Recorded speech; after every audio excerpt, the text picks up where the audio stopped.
അടിമാലി ടൗണിന്റെ വിവിധയിടങ്ങളിൽ സ്ഥാപിച്ചിട്ടുള്ള ഹൈമാസ്റ്റ് ലൈറ്റുകൾ പൂർണ്ണതോതിൽ പ്രകാശിപ്പിക്കാൻ നടപടി വേണമെന്ന ആവശ്യം. സ്ഥാപിച്ചിട്ടുള്ള ലൈറ്റുകളിൽ ചിലത് മാത്രമാണ് പ്രകാശിക്കുന്നതെന്നാണ് പരാതി ഉയരുന്നത്. ഇക്കാരണം കൊണ്ട് തന്നെ ഇരുൾ വീണാൽ ടൗണിൽ വേണ്ട രീതിയിൽ വെളിച്ചമില്ലെന്നാണ് ആരോപണം.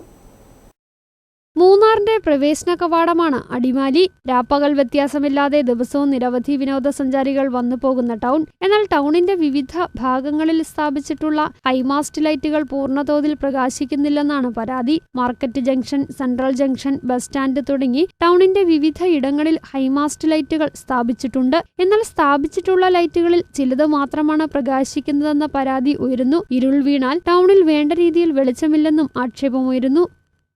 അടിമാലി ടൗണിൽ കോടികൾ മുടക്കി വിവിധ സ്ഥലങ്ങളിൽ പ്രവർത്തിച്ചുകൊണ്ടിരിക്കുന്ന ഹൈമാക്സ് ലൈറ്റുകളൊന്നും ഇപ്പോൾ സമയബന്ധിതമായി ഒന്നും ലൈറ്റുകൾ കത്തുന്നില്ല. രാത്രിയായാൽ കൂരാക്കൂരി ഇരുട്ടാണ്. ഇതിനൊരു പരിഹാരം കാണുവാൻ അധികാരികൾ കണ്ണു തുറക്കണമെന്ന് വളരെ വിനീതമായിട്ട് അഭ്യർത്ഥിക്കുകയാണ്.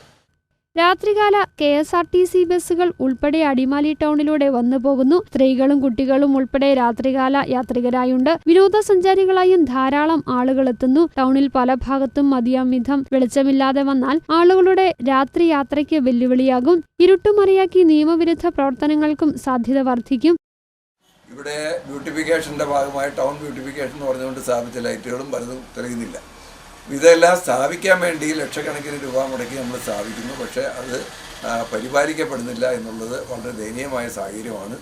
അതുകൊണ്ട് ഈ ലൈറ്റ് ടൗണിലുണ്ടാകുക എന്നുള്ളത് വളരെ അത്യാവശ്യമായ ഒരു കാര്യമാണ്. അതുകൊണ്ട് അടിയന്തരമായി ഈ ഹൈമാസ്റ്റ് ലൈറ്റുകളെല്ലാം ഒന്ന് തെളിയുന്ന രീതിയിലാക്കി അതിൻ്റെ ആവശ്യമായ അറ്റകുറ്റപ്പണികൾ നടത്താൻ പഞ്ചായത്ത് തയ്യാറാകണം എന്ന് അഭ്യർത്ഥിക്കുകയാണ്.